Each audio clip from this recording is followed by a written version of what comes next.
오늘은 계시록 21장의 말씀을 함께 살펴보도록 하겠습니다. 이 계시록 21장의 말씀에는 모든 기독교인들이 꿈에 그리는 구원의 종착지인 새하늘과 새 땅에 관한 내용이 담겨 있습니다.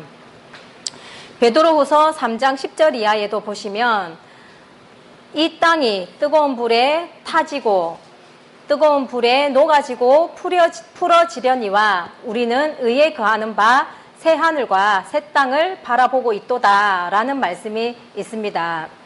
이처럼 하나님을 믿는 모든 신앙인들이 이 새 하늘과 새 땅을 다 바라보고 있다는 거죠. 그런데 이 새 하늘과 새 땅에 대해서 물어보면 답을 정확하게 하지 못하고 설명을 하지 못한다는 거예요. 신학자들이나 목사님들조차도 이 새하늘과 새 땅에 대해서 어떻게 해석을 하고 믿어야 하는지 명확한 설명을 하지 못하는 것이 기독교의 현실입니다. 계시록 21장의 말씀은 계시록 전체로 본다면 결론에 해당되는 부분이라고 할 수 있습니다. 더 나아가서는 성경 전체적으로 본다 해도 아담 이래로부터 지금까지 하나님께서 기나긴 구원의 역사를 진행해 오셨는데 그 여정의 마지막 목적지인 새하늘과 새 땅에 관한 말씀이니만큼 하나님의 입장에서나 우리 성도들의 입장에서 이 새하늘과 새 땅에 관한 말씀이 얼마나 의미 깊은 말씀인지를 느낄 수가 있을 것입니다. 자, 제대로 설명하지 못하는 이 새하늘과 새 땅에 대해서 한번 살펴보고자 하는데 그 의미를 새기시면서 우리 마음에도 정말 베드로후서의 말씀처럼 새하늘과 새 땅만을 바라보는 그런 신앙인으로 거듭날 수 있기를 바라겠습니다. 자, 1절부터 보도록 하겠습니다. 또 내가 새 하늘과 새 땅을 보니 처음 하늘과 처음 땅이 없어졌고 바다도 다시 있지 않더라. 새 하늘과 새 땅을 보니까 처음 하늘과 처음 땅이 또 바다가 없어졌다라고 말씀을 하고 있죠. 자, 새 하늘과 새 땅을 이해하기 위해서는 하늘, 땅, 바다라는 의미가 어떻게 해석되어지는지가 중요하겠죠.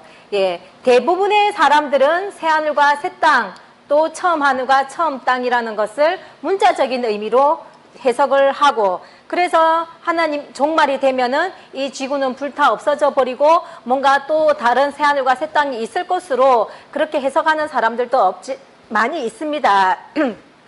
그러나 우리가 계시록을 지금까지 공부해 온 결과 이것은 문자적으로만 볼 것이 아니었고 또 계시록에서도 하늘과 땅과 바다에 관한 말씀들을 여러 번 설명을 드렸었죠.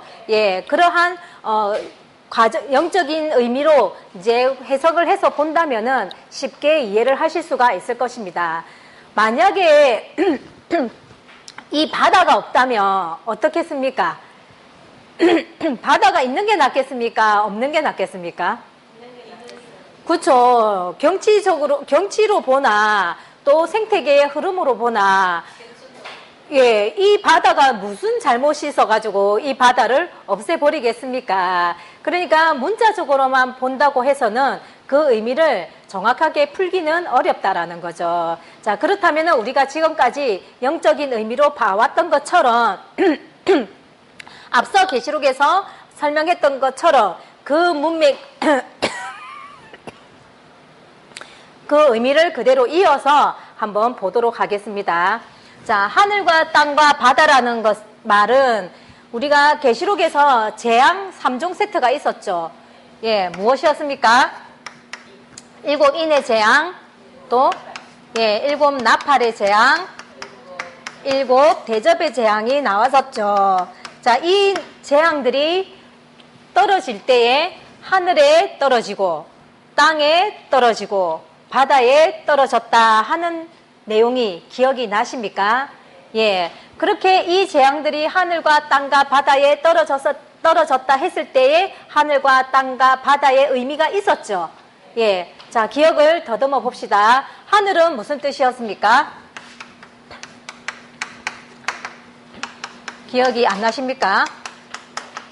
하나님의 장막을 하늘이라 비유했었죠. 그리고 땅은 장막에 있는 성도들을 두고서 땅이라고 했습니다. 그리고 바다는요, 예, 바다만 기억하시네요. 바다랑 친하신가 봅니다. 예, 바다는 세상이라고 의미를 했었죠. 세상이라고 말씀을 드렸습니다.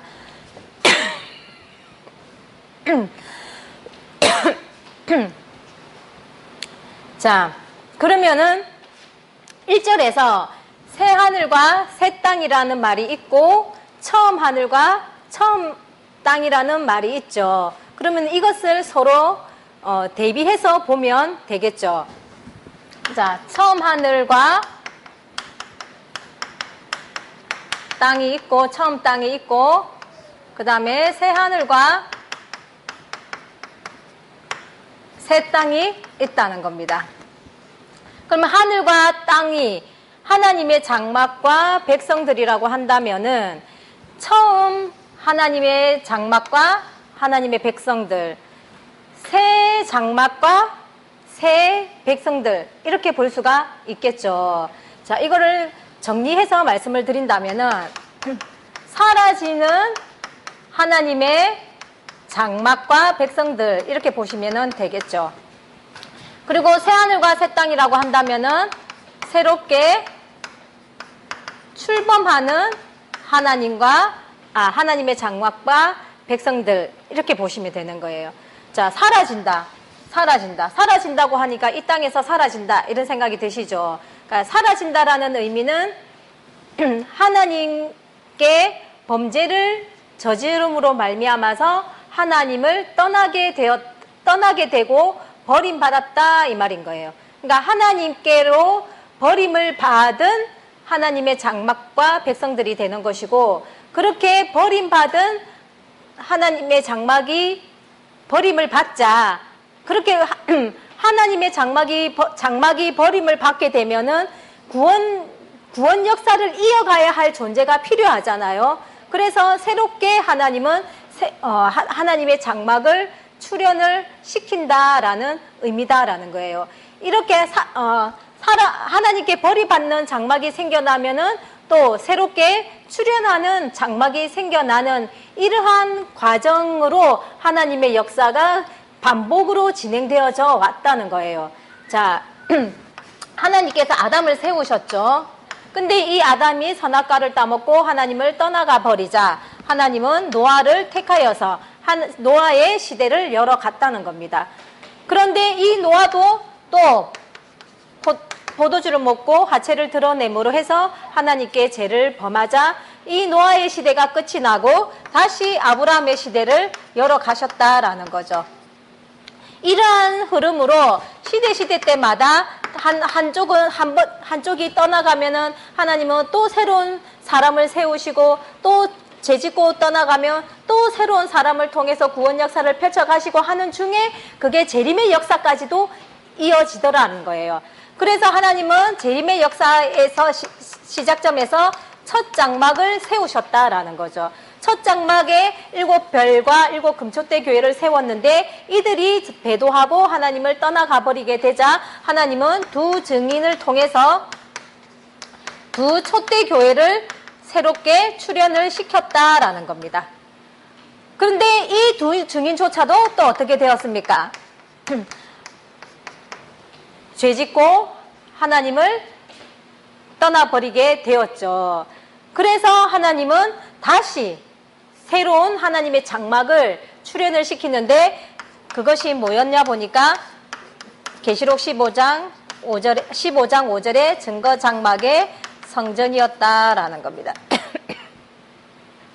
자, 이런 과정으로 반복되어져 오면은 계속 버림받고 새로 택함받고 버림받고 택함받고 언제까지 가야 되겠습니까? 끝도 없이 가야 되잖아요. 그 끝도 없이 가면 우리에게는 아무런 희망이 없는 거죠. 끝을 봐야 되겠죠. 하나님 입장에서도 끝을 내야 될 거 아니에요. 그것이 뭐냐니까 이 증거장막의 성전인 거예요. 이 증거장막의 성전은 마지막으로 완성되어서 나타나는 하나님의 나라다라는 거예요. 마지막으로 완성되어 나타나는 하나님의 나라가 증거장막 성전이다라는 겁니다. 그러면 이제 마지막이라고 표현을 했으니까 이제 더 이상 또 죄를 짓고 범죄에서 떠나가고 하나님께 버림받고 이런 일이 있다는 거예요? 없다는 거예요?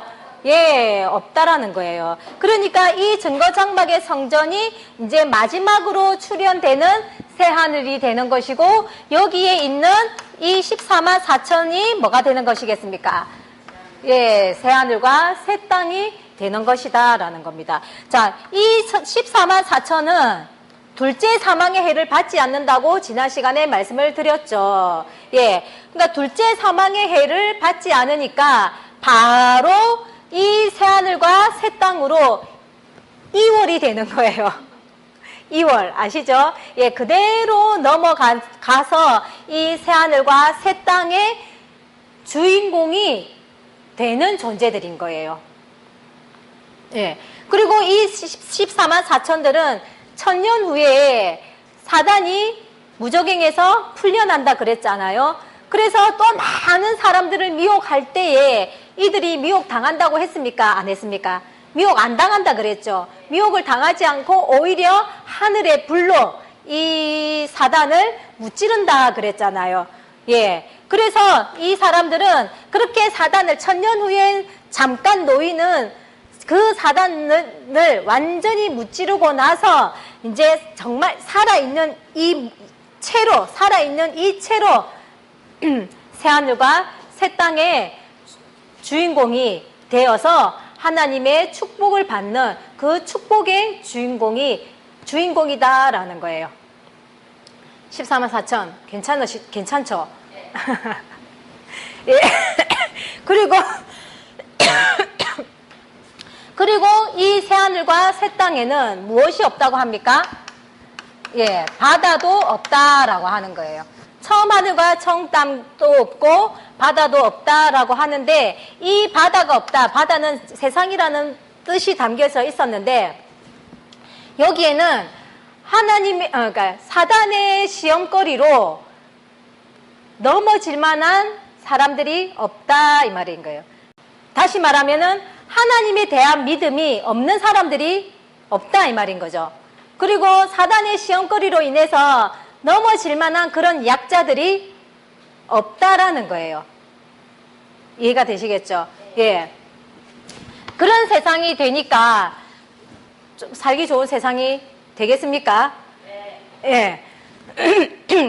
그러니까 이런 세상이 이제 마지막에 이렇게 새하늘과 새 땅이 이제 열리고 나면은 이 새하늘과 새 땅이 다시는 죄를 짓는 일 없이 이제는 영원한 세계로 이렇게 넘어가는 이야기가 되는 것이기 때문에 정말 축복의 메시지인 거죠. 예. 이런 말씀을 듣는 우리 입장에서 이제 우리의 미래를 생각해야 되는 거예요. 내가 그냥 이렇게 살다가 죽어갈 것인지 아니면은 이 영원한 세계인 하나님의 나라에서 내가 영원히 살아갈 것인지를 뭐 해야 되는 거야? 결단하셔야 되는 거예요. 예. 이 말씀을 안 들었으면 모르겠지만 뭐 본의 아니게 듣게 되셨잖아요. 그렇죠? 그랬는데 이렇게 듣게 했을 때에는 꿈을 가지라고 듣게 하신다는 거죠. 그러면 우리가 하나님을 믿는 백성이라고 한다면 나에게 이런 소망을 가지고 살아라고 하나님께서 이 말씀을 듣게 하셨구나 하면서 이 새하늘과 새 땅에 대한 꿈을 가지는 것도 하나님을 믿는 백성으로서의 도리가 될 수도 있겠죠. 예. 이런 말씀은 내가 사실 듣는다고 해서 다 믿어지는 것은 아니에요. 또 내가 물론 믿는다고 해서 또 무조건 다 되어지는 것도 물론 또 아니에요. 그렇지만은 내가 여기에 대한 소망을 가진다는 것 자체가 하나님에 대한 말씀을 믿는다라는 뜻이기 때문에, 예, 우리가 이 말씀을 들었다고 한다면은 정말 여기에 대해서 내가 어떻게 살아갈 것인지를 좀 결단하는 그러한 시간들도 가져보시기를 바라겠습니다. 예, 2절로 넘어가겠습니다. 또 내가 보매 거룩한 성 새 예루살렘이 하나님께로부터 하늘에서 내려오니 그 예비한 것이 신부가 남편을 위하여 단장한 것 같더라. 예, 자, 하늘에서 거룩한 성 새 예루살렘이 내려온다고 하죠. 예.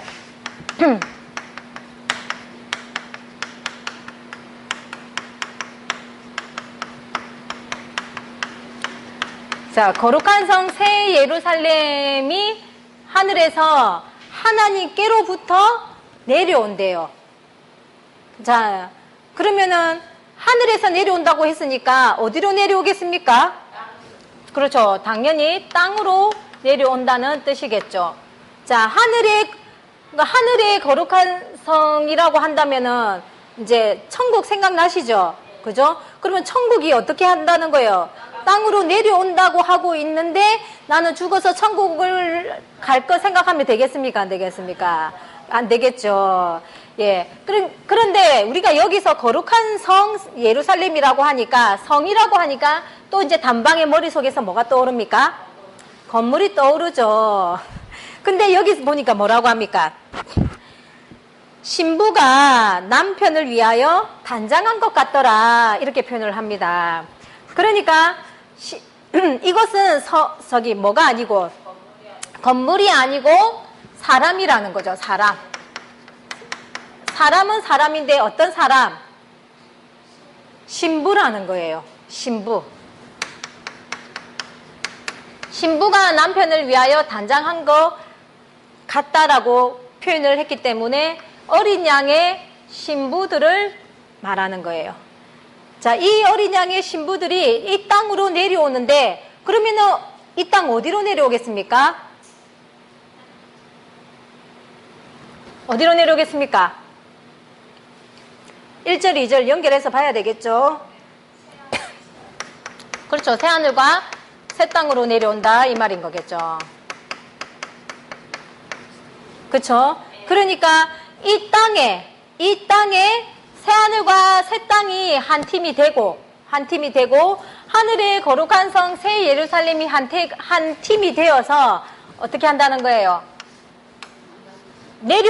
이쪽으로 내려오니까 같이 만나는 거예요. 그러니까 신랑과 신부가 만나듯이 만난다 이 말인 거예요. 그러니까 이제 3절에서 보니까 뭐랍니까?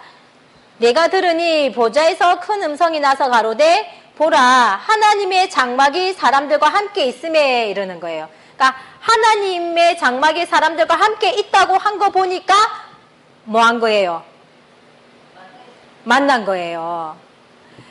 예, 이렇게 하나님과 함께 만나고 나니까 하나님이 저희와 함께 거하시게 되고 저희는 하나님의 백성이 되고 하나님은 친히 저희와 함께 계셔서 모든 눈물을 그 눈에서 씻기심에 다시 사망이 없고 애통하는 것이나 곡하는 것이나 아픈 것이 다시 있지 아니하리니 처음 것들이 다 지나갔음이러라 그러는 거예요. 그러니까 하나님이 사람들과 함께 있게 됨으로 해서 어떻게 된다는 거예요? 하나님께서 그동안의 눈물을 다 씻겨주신다는 거예요. 그리고 사망도 없고 예, 애통하는 것도 없고 곡하는 것도 없는 그런 세상이 되어지더라라는 거예요.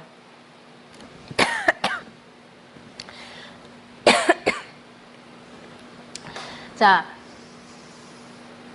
아담의 범죄 이후로 우리 인생들은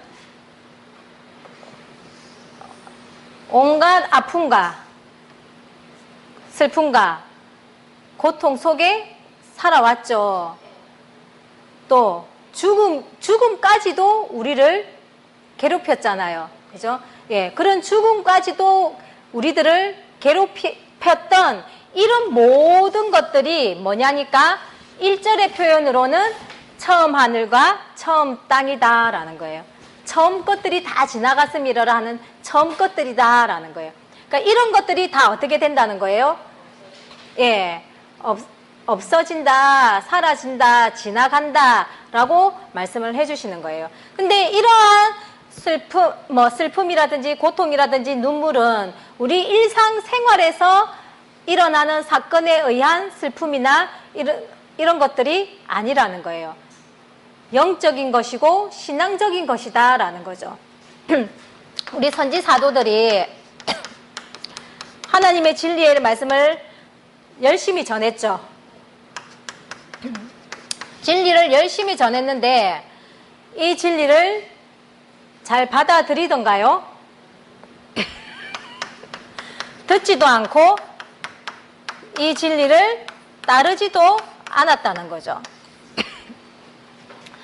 진리를 듣지도 않고 따르지 않은 것만으로 끝난 것이 아니라 이렇게 하나님의 진리를 듣지도 않고 따르지도 않던 이 완악하고 패역한 존재들이 이 하나님의 복음을 전하는 사람들을 괴롭혔죠.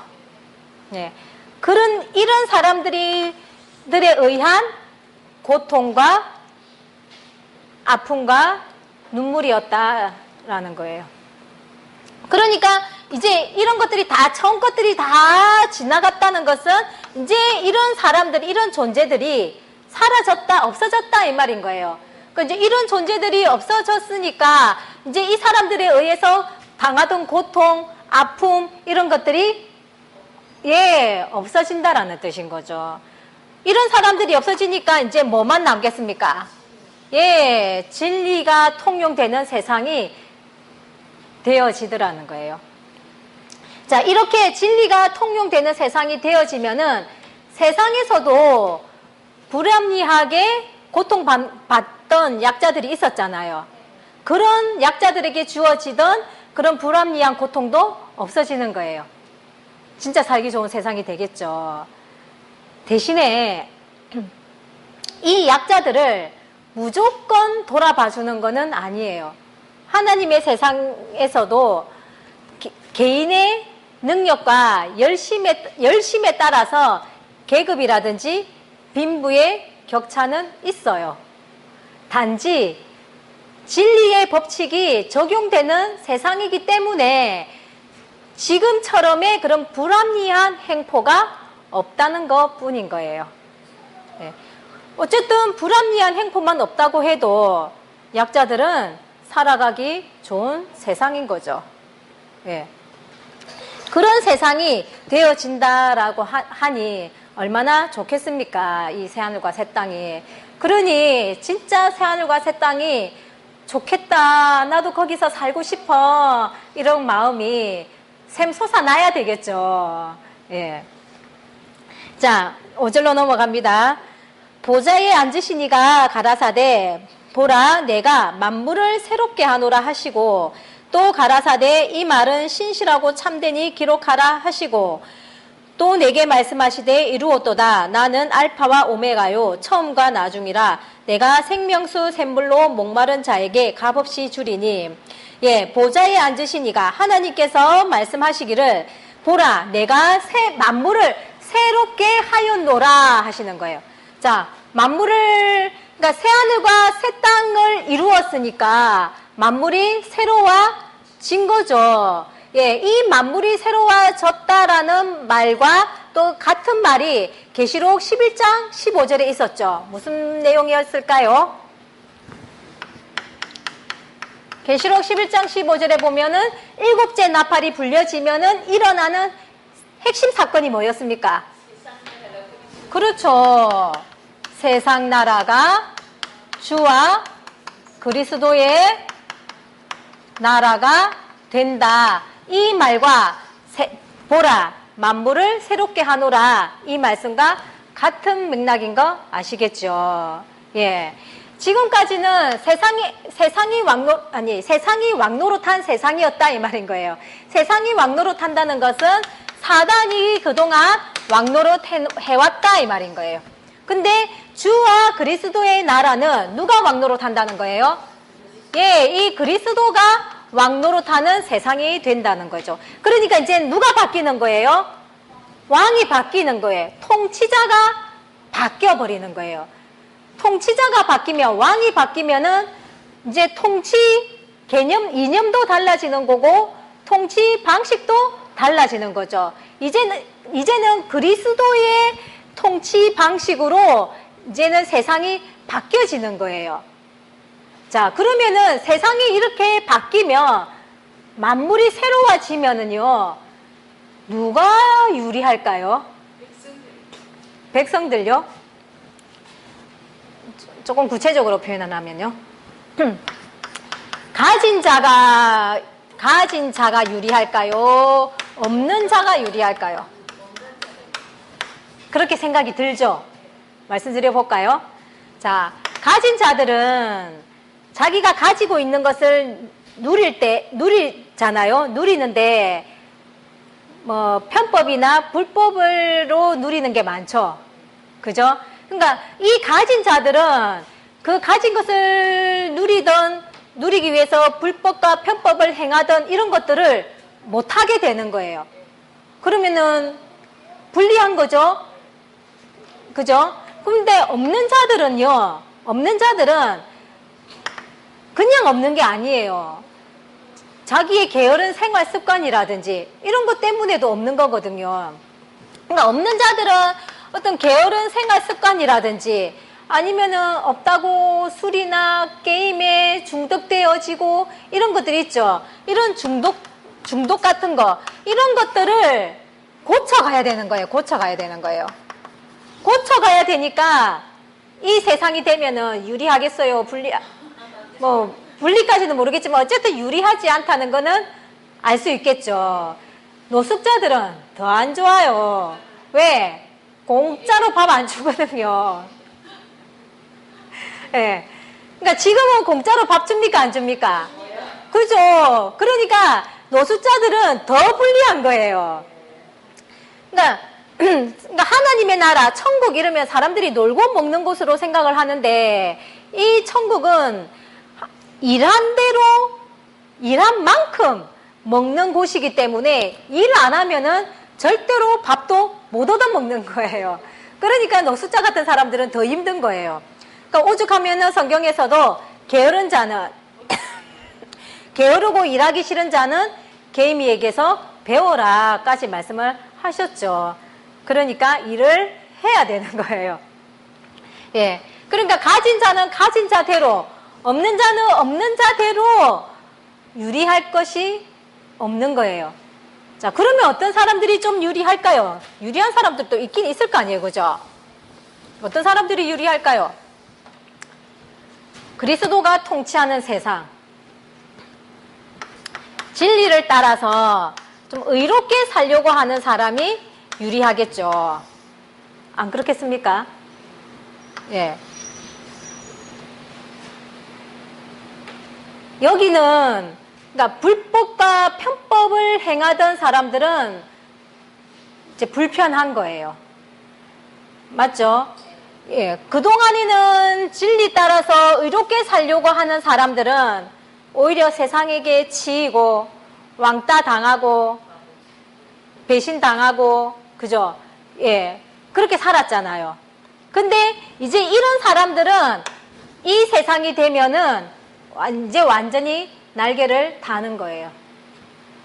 대신에 이제 불법과 편법을 행하던 사람들은 이제 그걸 사용할 수가 없으니까 이제 시궁창으로 처박히는 거죠. 그러니까 이제 진짜 말 그대로 이제 사는 방식이 달라지는 거예요. 근데 그러니까 이런 사람들보다 더 유리한 사람이 뭐냐면은 성경을 많이 알고 성경을 많이 알아서 이 말씀대로만 가려는 사람, 말씀대로만 살아가려고 하는 사람이 제일 유리한 사람인 거예요. 이제는 그러니까 만물을 새롭게 하노라 하셨으니까 만물이 새로워지는 시대, 그리스도가 통치하는 이 시대는요, 성경을 많이 알고 그 성경대로 실천하면서 살아가는 그런 사람들이 존경받는 시대가 되어진다는 뜻이에요. 유대인들에게도 보면은 랍비 있잖아요. 요즘도 랍비가 있잖아요. 그런 랍비들은 지금도 민족의 스승으로 존중을 받고 대우를 받고 있죠. 민족의 스승입니다. 예. 그러면은 하나님의 나라에서는 더더욱이 그렇지 않겠습니까? 예. 이런 세상이 되어진다는 거예요. 자, 이러한 세상을, 그러니까 하나님의 말씀을 가지고 하나님의 말씀대로 살아가는 사람들이 존중받는 그런 세상이 되면은, 그런 세상을 이제 세상적인 다른 표현으로 한다면은 어떤 말로 쓰면 좋을까요? 군자의 나라, 선비의 나라, 이렇게 표현하면 좋겠죠. 예. 군자, 선비 의미 아시잖아요. 그죠? 그러면은 누가 이때는 이런 나라에는 누가 존중을 받겠습니까? 누가 존중을 받겠습니까? 군자나 선비가 존중을 받겠죠. 그죠? 그러면은 정치인들이 이 군자나 선비 같은 사람들에게 조언을 받고 좀 행하면은 그런 뭐 정치적인 어떤 분쟁 같은 것들도 좀 사라지겠습니까? 예. 그러니까 오늘날에 제일 큰 문제가 뭐냐면은 가정이든 국가든 뭐가 없다는 거, 어른이 없다는 게 가장 큰 문제다라는 거예요. 그런 어른이 없기 때문에 이 세상이 악에서 못 벗어나는 거예요. 이제는 이 세상이 되면은 이제는 어른이 생겨나는 거예요. 누가 어른이냐? 진리를 가진 사람. 이 진리를 가지고 진리대로 실천하면서 살아가는 그 사람이 어른이 되는 거예요. 그러니까 그런 어른이 딱 버티고 서 있어서는 가르치고 훈육하고 지도를 하는 그런 세상이 되어진다는 거예요. 그러니까 바르게 훈육을 하면은 바르게 커가는 게 당연한 이치인 거잖아요. 예. 그러니까 그런 세상으로 이제는 바뀌어 간다라는 거죠. 그러면은 우리가 이것은 예언이라 그랬잖아요. 그죠? 예언을 알며로 해서 좋은 점은 뭐냐? 우리가 지금 얼마나 세상이 혼란스럽고 어수선합니까? 당장이라도 전쟁 날 것 같은 미래가 불안한 세상을 우리가 살아가고 있잖아요. 그런데 만약에 하나님의 이 예언이 예언대로 이루어질 것이라는 것을 내가 확고하게 믿는다면 지금 당장은 전쟁이 일어날 것만 같은 그런 어수선하고 불안정한 사회지만은 앞으로 이런 세상이 올 거야라는 믿음이 생긴다면은 우리 마음이 어떻겠습니까? 든든함은 있겠죠. 그죠? 든든하고 또 이러한 세상이 올 거라는 것을 내가 믿는다면 이러한 세상을 살아가는 데에 필요한 어떤 성품과 인격을 만들어 갈 수가 있다는 거예요. 그래서 예언을 알려주는 거예요. 뭐 하라고요? 대비하라고요. 준비하라고 알려주는 거다라는 겁니다. 지금은 오히려 거짓말하고 말 그대로 편법을 쓰고 불법을 행해야지만이 잘 살는 사람이고 더 뭐 사람들한테 인정받고 이런 세상이잖아요. 그렇죠? 그런데 그러니까 자식들한테도 어떻게 합니까? 오히려 자식이 요리조리 거짓말로 이렇게 빠져나가는 거 보면은 아이고 우리 애가 참 똑똑해 이러면서 야단을 쳐야 될 게 아닌 오히려 그걸 더 똑똑한 걸로 쳐다보는 그런 가치관으로 만들어져 있다는 거죠.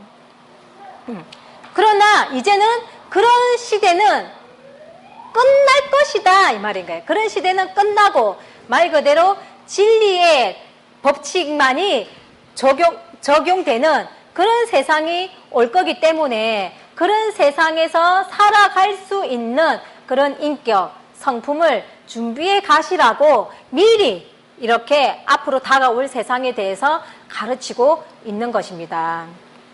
이런 말씀의 깊이를 좀 느끼시고 우리가 어떻게 살아가야 하는지 그런 방향성을 잡으시는 시간이 되어지기를 바라겠습니다. 예. 그리고 이제 7절로 보겠습니다.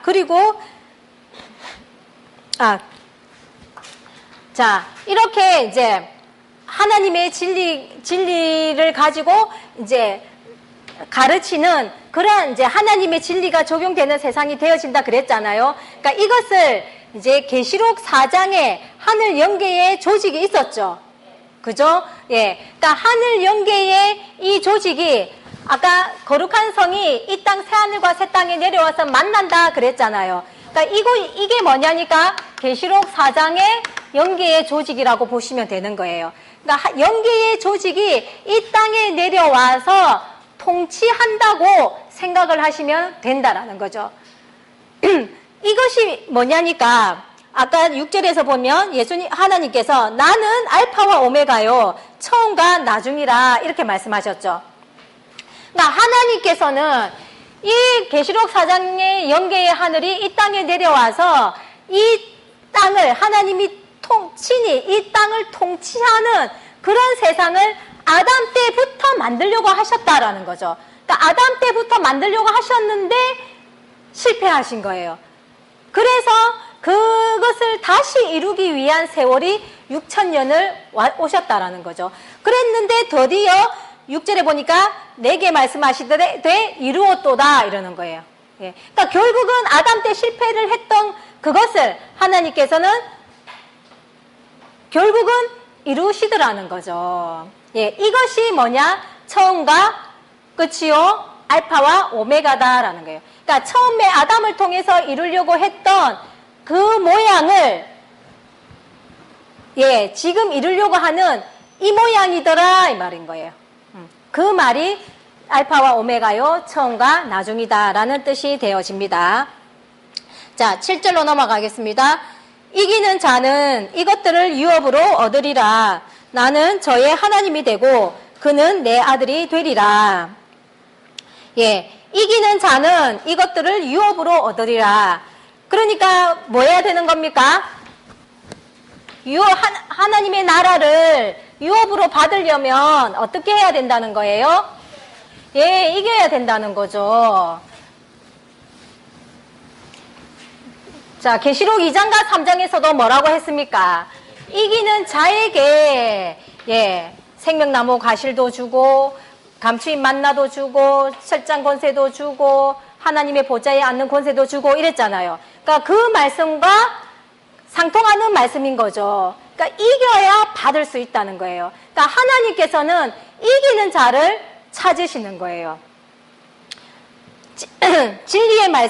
이 진리의 말씀을 절대적으로 믿고 세속적인 그런 욕망에 휘둘리지 않고 이 하나님께서 약속하신 미래를 믿고 묵묵히 한 발걸음 한 발걸음 나아가는 그런 사람을 하나님은 찾으신다는 거예요. 그런 이기는 사람을 하나님은 뭐로 해주신다? 아들로 칭해주신다는 거예요. 자, 아들은 뭐예요? 상속자죠, 상속자. 그죠? 그러니까 하나님의 유업을 준다는 거예요. 자, 계시록에서는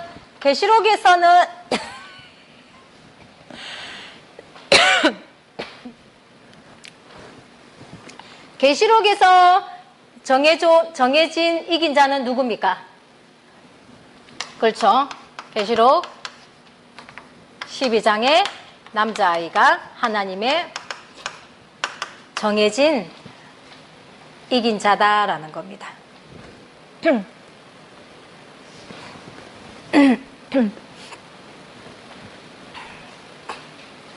자, 이렇게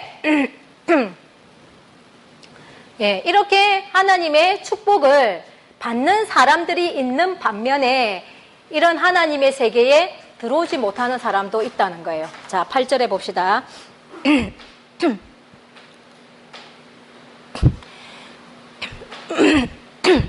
그러나 두려워하는 자들과 믿지 아니하는 자들과 흉악한 자들과 살인자들과 행음하는 자들과 술객들과 우상숭배자들과 모든 거짓말하는 자들은 불과 유황으로 타는 못에 참여하리니 이것이 둘째 사망이라. 예. 자, 어떤 사람들은 참여를 못한다는 거예요? 예, 두려워하는 자, 믿지 아니하는 자, 예, 흉악자들, 살인자, 뭐 행음자, 뭐 우상 숭배자 등등등등 나오죠. 그러니까 이런 사람들은 불과 유황으로 타는 못에 떨어지는데 이것은 둘째 사망이다라는 거예요. 자, 우리 14만 4천은 둘째 사망의 해를 받지 않는다 그랬죠. 그러니까 이런 사람들과 섞이는 일은 없다 이 말인 거죠. 예. 자, 여기서 두려워하고 믿지 아니하고 흉악자들, 살인자들, 행음자들, 우상숭배자들 이런 사람들도 세상적인 표현이 아니라는 거예요. 그러니까 영적인 하나님과의 관계에서의 그런 사람들을 두고서 말씀하시는 거예요. 자, 두려워한다는 것은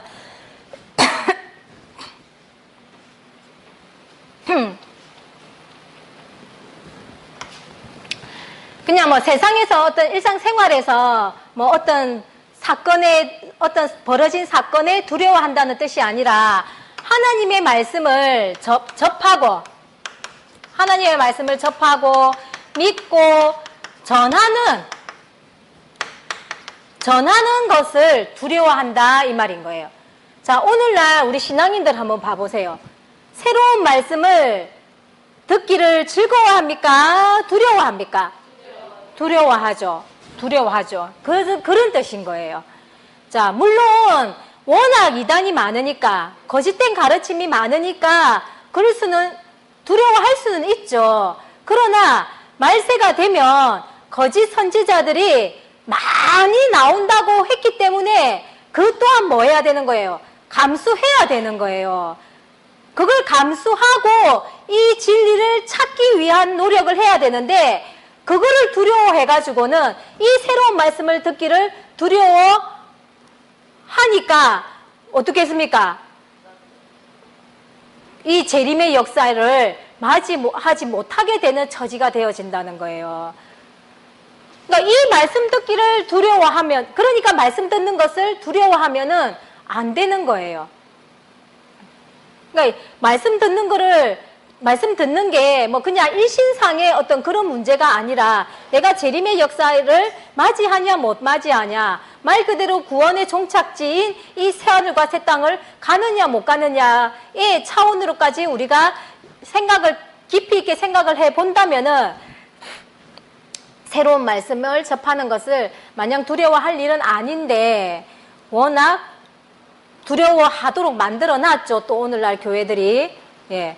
그리고 뭐 흉악한 자들, 살인자들, 뭐 우상숭배자들 등등 이런 사람들도 이 진리의 말씀으로 내가 이 진리의 말씀을 찾고 이 말씀으로 구원에 이르려고 하는 사람들의 심리를 이용해 가지고 그 사람들의 영혼과 재산과 인생을 강탈하는 그런 사람들이다 이 말인 거예요. 그러니까 그런 사람들은 절대로 어디 못 간다고요? 예, 새하늘과 새 땅에 못 가고 예, 둘째 사망에 반드시 들어간다 이 말인 거예요.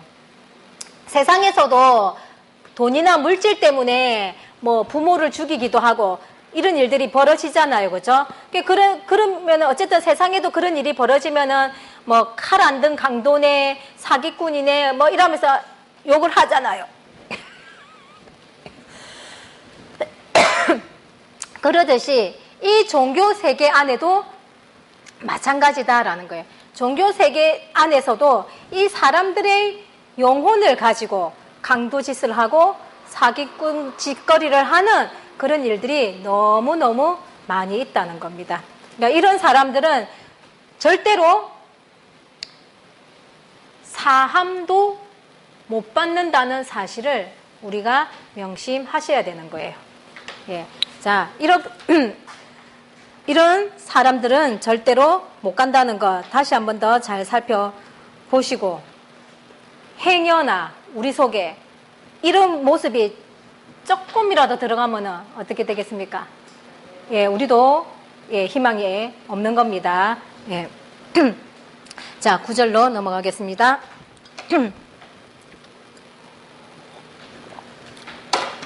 예, 9절 이하로는 거룩한 성 새 예루살렘의 구성이 어떻게 이루어져 있는지 설명하고 있는 것입니다. 7 대접을 가지고 마지막 7 재앙을 담은 7 천사 중 하나가 나와서 내게 말하여 가로되 이리 오라, 내가 신부 곧 어린 양의 아내를 내게 보이리라 하고 성령으로 나를 데리고 크고 높은 산으로 올라가 하나님께로부터 하늘에서 내려오는 거룩한 성 예루살렘을 보이니, 예, 이제 예루살렘을 보여주는 겁니다. 자, 거룩한 성 예루살렘이라고 했을 때에 이 성은 건물이 아니라 사람이라고 했잖아요. 자, 하나님 편의 성은 예루살렘 성. 자, 계시록 18장에서는 뭐라 했습니까? 바벨론 성은 음녀다 그랬죠. 그러니까 마귀 편의 성은 예, 바벨론 이렇게 보시면 되겠죠. 자, 그 모양을 한번 보도록 하겠습니다. 하나님의 영광이 있음에 그 성의 빛이 지극히 귀한 보석 같고 벽옥과 수정같이 맑더라. 예, 그 성에서 이제 빛이 나오는 거예요. 그 빛이 보석 같고 벽옥 같고 수정 같다라고 하는데, 자, 건물이 아니니까 실제적인 빛도 아니겠죠. 자, 그러면은 이 성은 신부라고 그랬잖아요. 어린 양이 지금 신부를 보여준다고 했으니까 신부의 모습인 거예요. 그러니까 신부니까 이 신부가 금은 보석으로 팔찌하고 귀걸이하고 목걸이하고 했다는 말이 아니라 진리의 말씀을 가지고 있고 그 진리의 말씀으로 입각한 인격과 성품으로 나타나는 그런 내면적인 가치, 영적인 가치를 표현한 것이다 보시면 됩니다.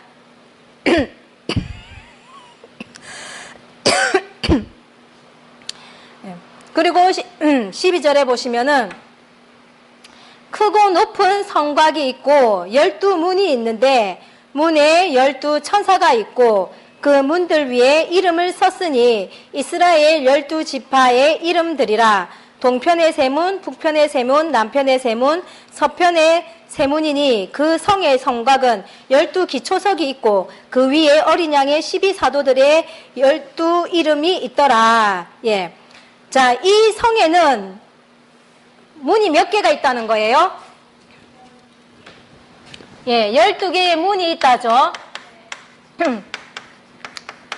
그리고 이 문이 있고 또 12개의 문이 있고 이 문에는 12 천사가 있다 그러죠. 그리고 또 12 지파의 이름이 있다는 거예요. 어디에? 이 문에. 그러니까 문마다 뭐가 있다는 거예요? 이름이 있다는 거죠. 이 문에는 어떤 이름이 있냐 보니까 12 지파의 이름이 있다고 합니다.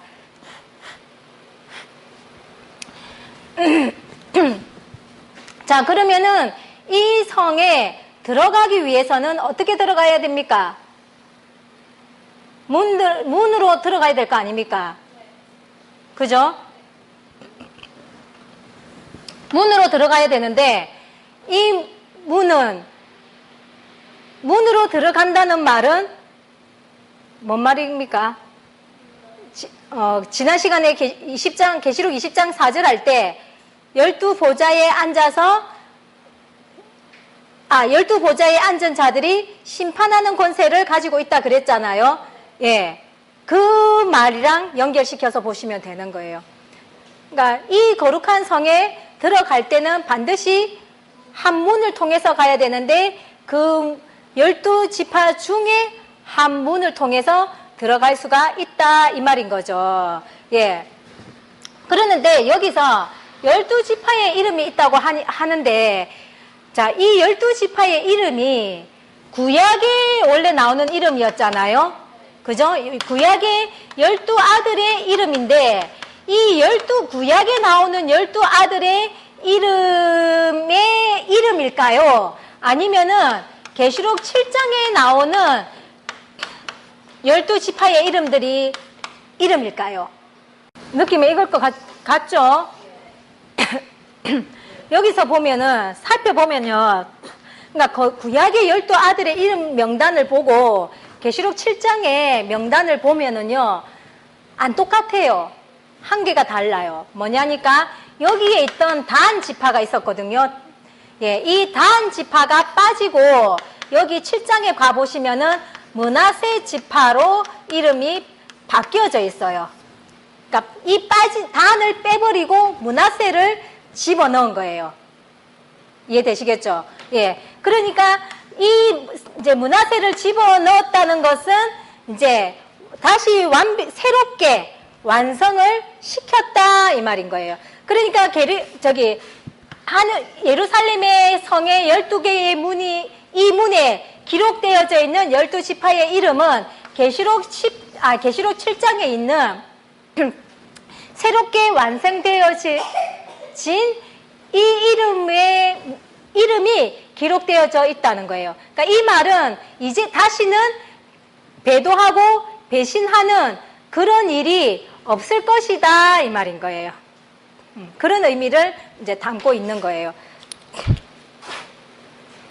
자, 이렇게 이제 12개의 문이 있는데 이 12개의 문이 어떻게 갖추어져 있느냐 보니까 아무 때나 흩어져 있는 게 아니고 동서남북으로 3개씩 이렇게 되어져 있더라. 하나의 그러니까 12지파의 구성 조직이 어떻게 되어져 있다는 것을 보여주는 거죠. 예. 그리고 나서 이제 보니까 여기에는 뭐라고 합니까? 그리고 이제 높은 성곽이 있다 그러죠. 예. 높은 성곽이 있는데 이게 거꾸로 설명을 드리는데 성곽부터 설명을 드려야 되는데 거꾸로 설명을 드렸습니다. 자, 성곽이 뭐예요?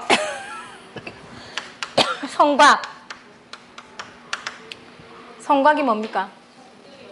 담이잖아요. 담 알죠? 울타리. 예. 그러니까 성곽이었다는 거예요. 어떻답니까?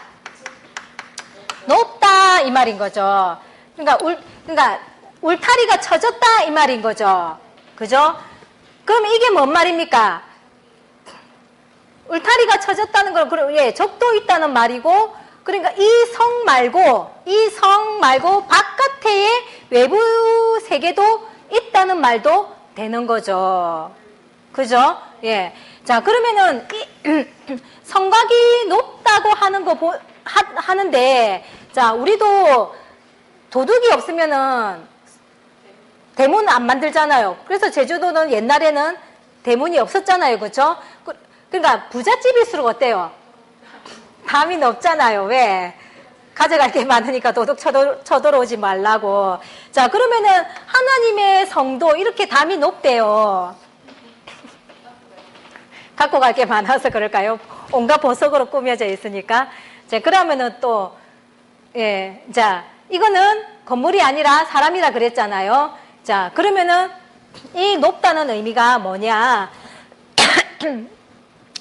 축구 선수가 국가대표가 되려면 넘어야 될 장벽이 있죠. 높잖아요.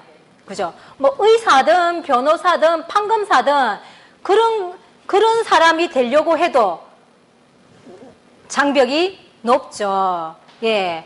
그러니까 이 거룩한 성의 성곽이 높다는 것은 신앙적인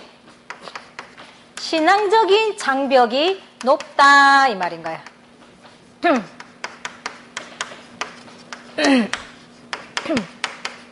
그러니까 성은 어린 양의 신부라 그랬잖아요. 일반 목사가 되는 것도 장벽이 높은데 하물며 어린 양의 신부가 되는 자리인데 이 신앙적인 장벽이 얼마나 높겠습니까? 예, 그런 뜻인 거예요.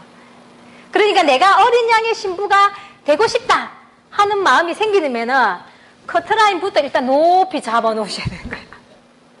예, 커트라인을 높이 잡아 놓고 내 생활 수준을 끌어올리셔야 되는 거예요. 생활 수준입니다. 생활 수준을 끌어올리셔야 되는 거예요. 그러니까 끌어올려야 된다고 하니까 지금의 우리가 살고 있는 이 모양대로 살면 된다 안 된다는 거예요. 예, 안 된다는 말인 거죠. 자, 계시록 14장에 어린 양의 신부가 누구였습니까? 계시록 14장에 14만 4천이잖아요. 그렇죠? 그 14만 4천의 자격이 어땠습니까? 높았습니까? 안 높았습니까? 예, 정절을 지켜야 되지요. 어린 양이 어디로 가든지 따라가야 되지요. 새 노래도 불러야 되지요. 거짓말도 없고 흠도 없는 자들이라 그랬죠. 예, 그런 조건들을 다 갖춰야 되니까 엄청나게 장벽이 높은 거죠. 그러니까 그런 모양으로 우리의 생활 수준을 끌어올려야 된다는 것을 말씀하시는 겁니다. 되시겠죠? 예. 그래서 그 성곽에 이제 입구로 들어가는 문이 12개가 있고 또 그 성곽에도 19절에 보시면은 그 성곽에도 기초석이 있는데 이쪽이 아니고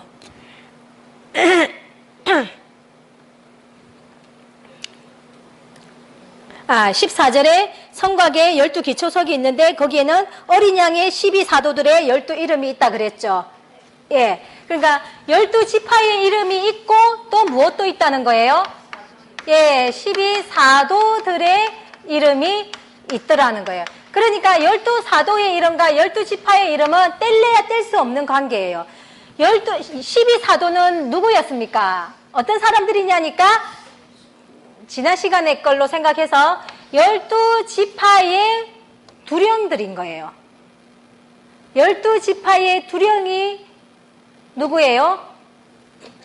예, 12사도다 이 말인 거예요. 구약 때는 12지파로 나누었잖아요. 그 땅을. 그래서 그 12지파의 두령이 누구였습니까?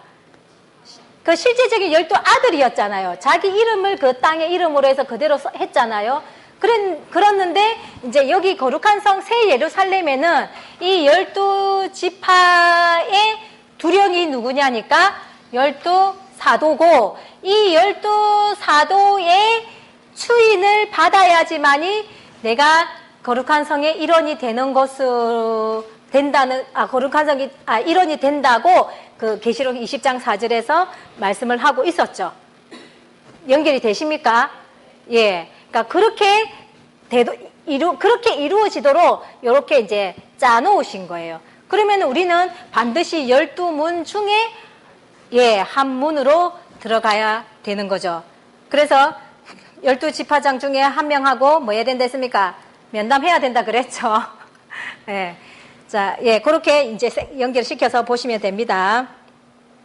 자, 그 다음에 15절에 내게 말하는 자가 그 성과 그 문들과 성곽을 청량하려고 금 갈대를 가졌더라. 예, 청량을 하기 위해서 이제 금 갈대를 가졌다고 합니다. 그러니까 뭘로 그거를 청량을 한다는 거예요?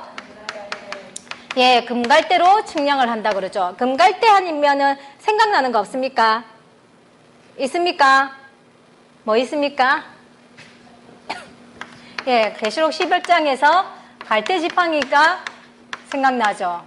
예, 이 갈대 지팡이와 대비해서 보시면은 되겠죠. 자, 갈대 지팡이도 측량하는 도구인데 금갈대도 측량하는 도구인 거예요. 자, 금갈대로 측량하면 좋을까요? 자를 재는, 이 금으로 된 자로 측량하면 좋을까요? 갖고 있는 사람은 좋을란가? 모르겠는데, 이 금은 온도에 따라 변화가 있잖아요. 안 그렇습니까? 좀 늘어나기도 하고. 왜? 뜨거운 데 넣으면 이게 녹잖아요. 그죠? 그러니까 온도가 뜨거우면 어떻겠습니까? 좀, 그렇죠. 좀 몰랑해지고, 좀 늘어나기도 하고, 뭐, 그럴 거 아니에요. 그죠?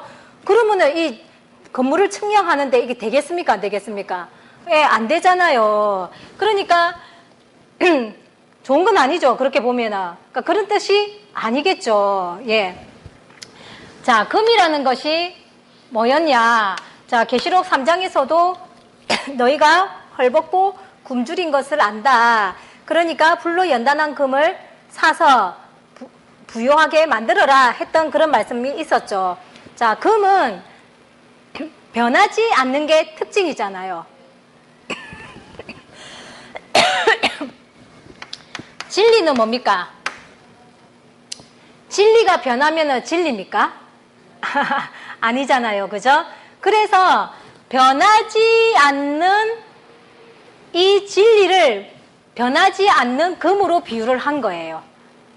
그래서 그러니까 변하지 않는 이 진리의 가치를 우리가 이제 정금이다, 순금이다 이렇게 표현을 한 거예요. 그러니까 금도 이제 있잖아요. 그죠? 금 100%인 거하고 24K하고 18K하고 값어치가 다르잖아요. 그렇죠? 그런 것처럼 그러니까 정금이다, 순금이다고 했을 때는 불순물이 안 섞인 완전한 금이다 이 말인 거잖아요.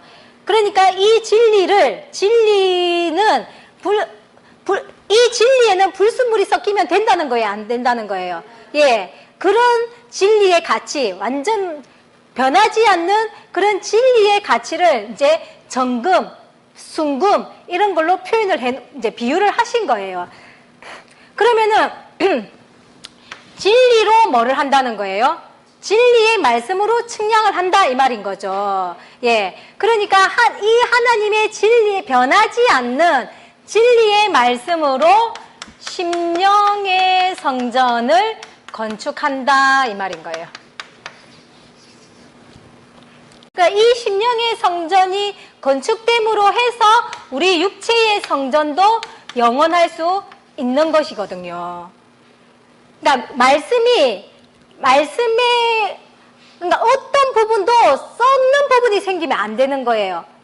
그러니까 말 그대로 진짜 100% 정금이어야 되는 거예요. 근데 어느 한 부분이 썩으면은 어느 한쪽의 말씀이 썩으면은 그 썩은 부분부터 시작해서 썩어 들어가는 거예요. 그러면 변질이 되겠죠. 예. 그러면은 육체도 어떻게 되는 거예요? 예, 썩으니까 결국은 이제 시들시들해져가지고 죽는다 이 말인 거예요.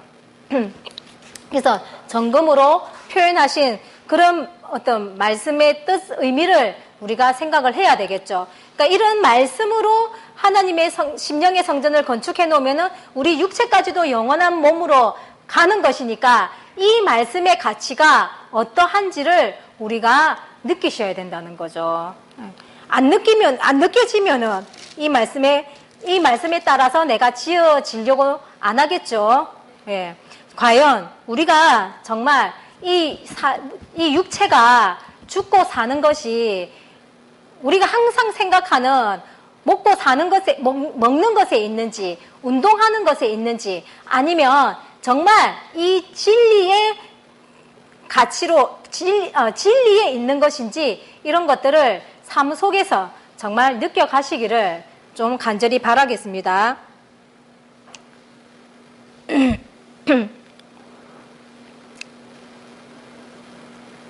예. 자, 이 금갈대로 이제 넘어갑니다. 측량을 하는데, 이제 측량을 하니까 그 성은 네모가 반듯하여 장광이 같은지라 그 갈대로 그 성을 청량하니 12,000 스타디온이요 장과 광과 고가 같더라 이러는 거예요. 자, 성을 청량을 하니까 장, 광, 고가 12,000 스타디온으로 같다 이렇게 말씀을 하시는 거예요. 가로, 세로, 높이가 똑같다 이 말인 거죠. 그러니까 네모가 반듯하다니까 정사각형의 모양인 거겠죠. 자, 12,000 스타디온. 스타디온이라는 거는 계시록 14장에서도 한번 나왔죠.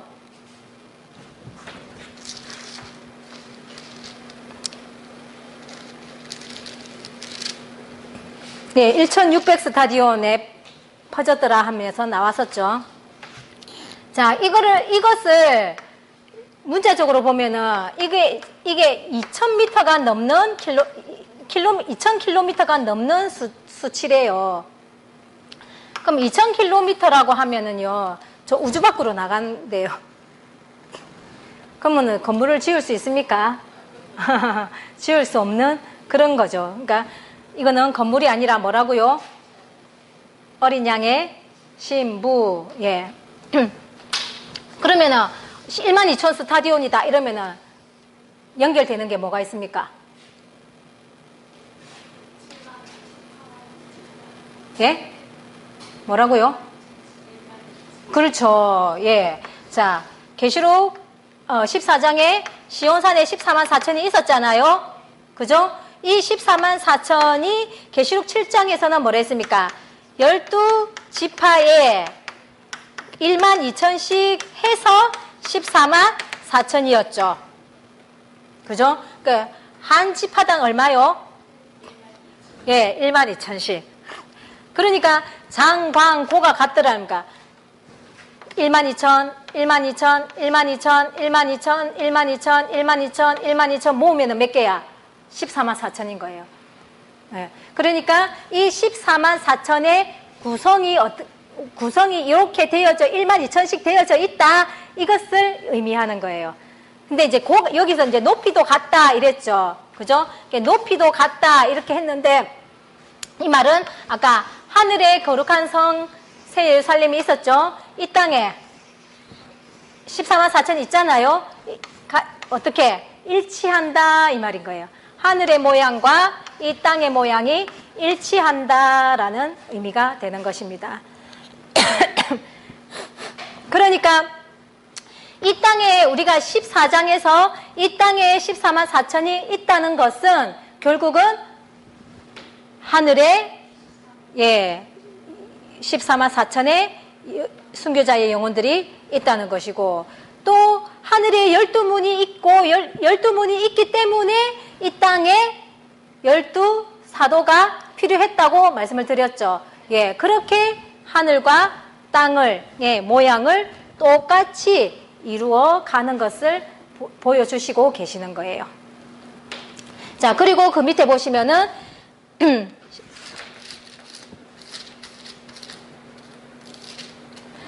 17절에 그 성곽을 청량함에 144 규빗이니 사람의 청량 곧 천사의 청량이라 이러죠. 자, 144 규빗. 규빗은 여기에서 여기까지를 한 규빗이라고 해요. 그러면은 이 규빗이 144 규빗이라고 해도 이 12,000 스타디온하고 맞아집니까? 안 맞아집니까? 그죠? 그러니까 육적으로 해석하면은 안 되는 거예요. 자, 이것도 뭐냐면은 아까 12지파에 한 지파당 12,000씩 이루어져 있다 그랬잖아요. 자, 이 12,000을 또 조금 작게 쪼개 보겠습니다.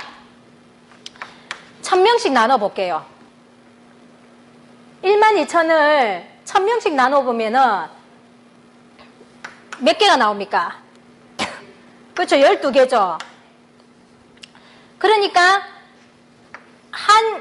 그러니까 1,000명을 거느리는 사람을 천부장이라고 하죠. 성경에서는. 천부장이 몇 명이라는 거예요?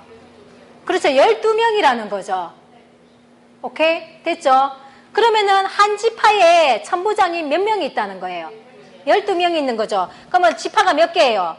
12지파잖아요. 12지파에 12명의 천부장이 있으면 몇 명이에요? 144명인 거예요. 그러니까 이 14만 4천을 구성하는 그 조직의 기본 골격이 144규빗이다 이 말인 거예요. 그러니까 각 지파당 천부장을 12명씩 둬가지고 1만 2천을 만들고 그 1만 2천을 12지파로 만들어가지고 14만 4천으로 이렇게 만들었다 하는 예, 조직의 어떤 기본 골격을 보여주는 거예요.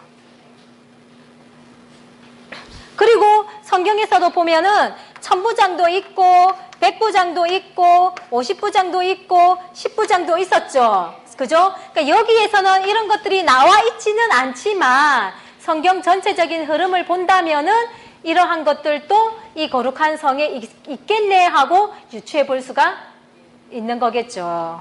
네.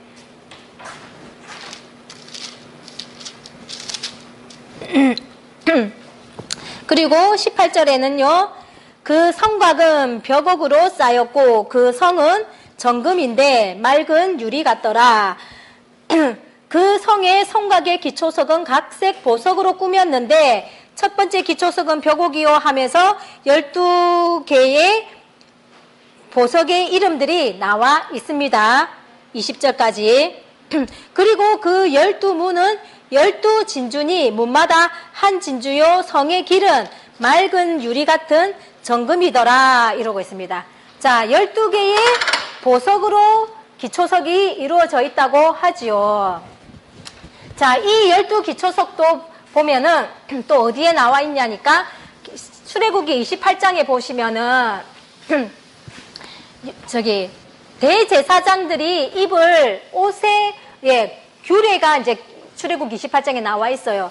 거기에 보면은 이제 이 12가지의 보석이 나와요. 그러니까 그 대제사장들이 입는 그 의복의 요 앞에다가 가슴 있는 데다가 이렇게 넉줄로 세 보석씩 요렇게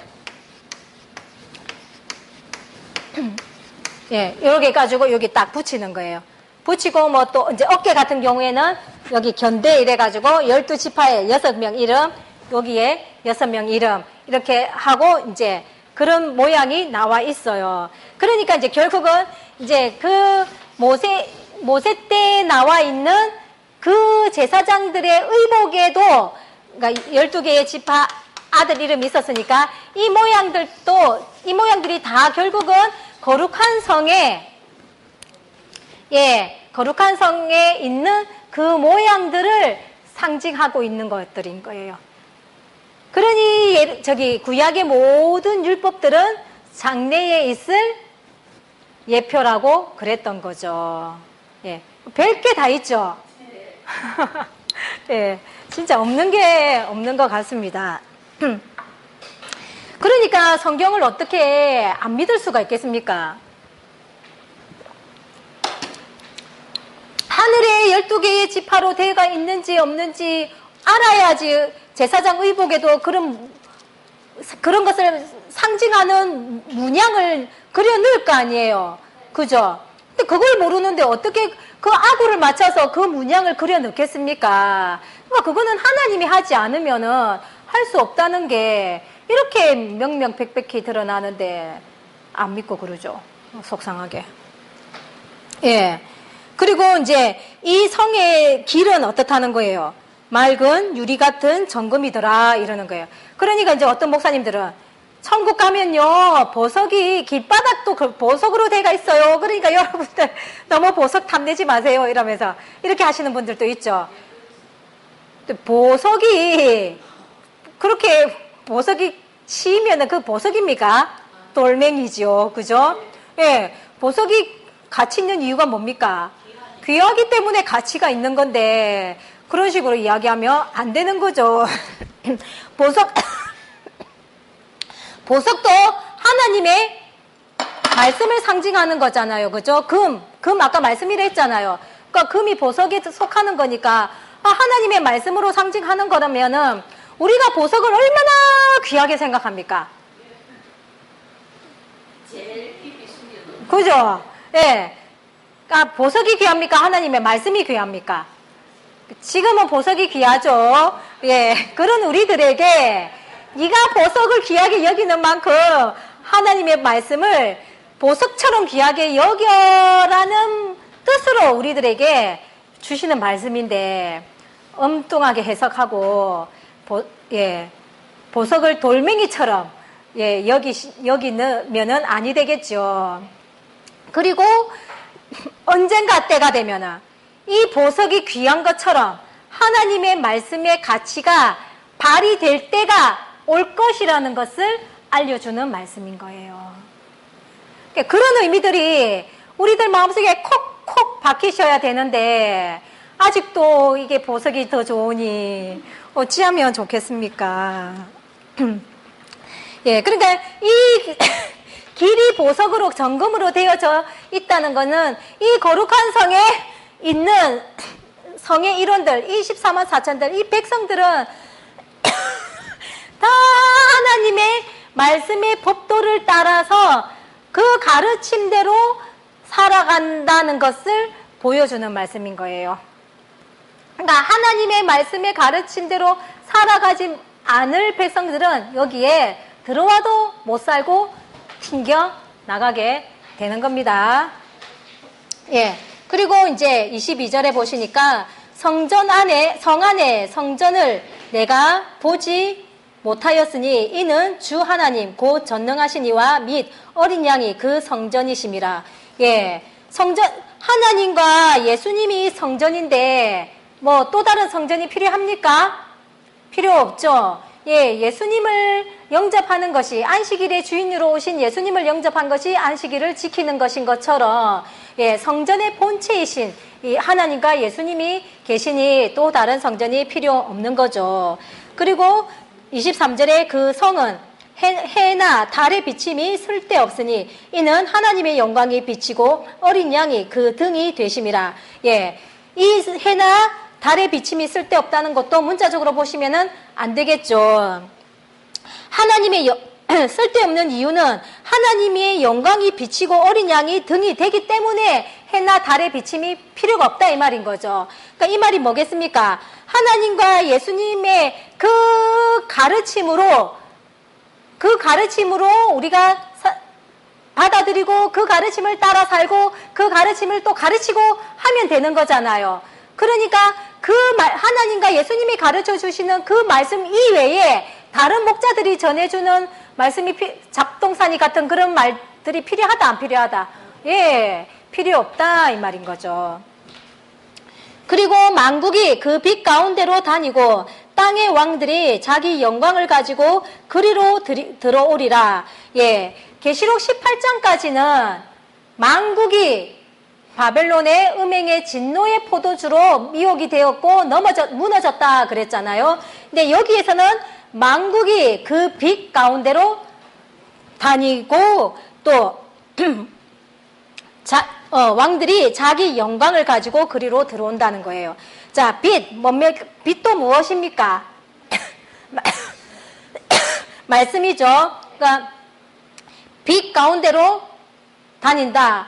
말씀 가운데로 다닌다. 이 또한 예수님의 그 가르침대로 실천하면서 살아간다 이 말인 거죠. 그리고 그들이 행한 자기들이 행한 행한 대로의 그러한 어떤 영광을 가지고 살아간다 이 말인 거예요. 자, 계시록 20장 4절에서 첫째 부활에 참여하는 사람들은 그리스도로 더불어서 1000년 동안 왕노릇하는 축복을 받았잖아요. 그죠? 예. 그러니까 이 첫째 부활에 참여하는 자들은 자기가 받은 그 말씀의 분량만큼, 받은 바 말씀의 분량만큼 죽기까지 충성하면서 살았던 사람들이라는 거예요. 그래서 그 결과로 주어진 게 왕노릇하는 그 축복이 주어진 거죠. 그것이 그들에게 주어진 영광이라는 거예요. 그러니까 그런 각자들에게 주어지는 자기가 행한 대로의 그 영광을 가지고 살아가는 곳이다 이 말인 거죠. 이해되시겠습니까? 예. 그러니까 우리가 부활에서 배웠죠. 부활의 영광이 똑같았습니까? 달랐죠. 하늘에 속한 영광이 있었고 땅에 속한 영광이 있었잖아요. 그 어느 게 더 좋습니까?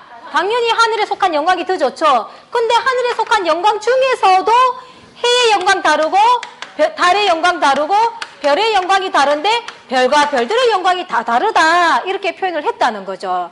그러면은 이 하늘의 영광 중에서도 또 어느 거 가지실래요? 입맛대로 고르세요.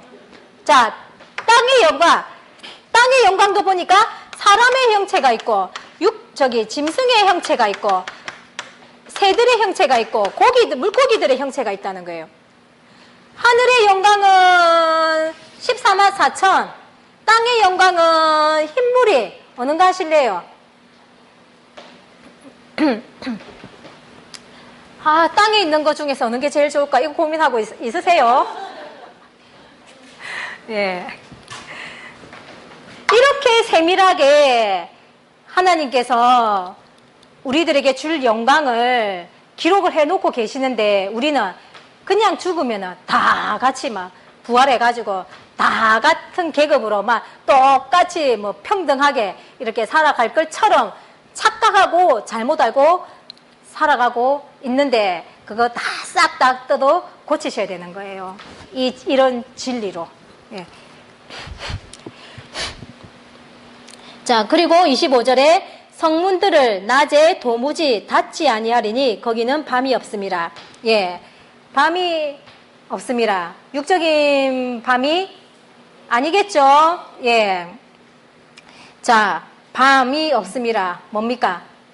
빛의 반대말이 어둠이잖아요. 밤이잖아요. 그러면 아까 빛이 말씀이라고 했으니까 어둠이라고 한다면은 진리가 없다 이런 뜻이겠죠. 말씀에 대한 무지한 것이 밤이라는 의미겠죠. 그러니까 여기에는 하나님이 말씀에 대하여서 무지한 사람이 없고 빛보다 어둠을 더 좋아하는 사람도 없다 이 말인 거죠. 그러니까 성경을 모르는 사람이 없고 하나님의 법도를 모르는 사람이 하나도 없더라 이 말인 겁니다. 26절에 사람들이 만국의 영광과 존귀를 가지고 그리로 들어오겠고 27절에 무엇이든지 속된 것이나 가증한 일 또는 거짓말하는 자는 결코 그리로 들어오지 못하되 오직 어린 양의 생명책에 기록된 자들 뿐이더라. 예, 자, 또 어떤 자들이 못 들어온답니까?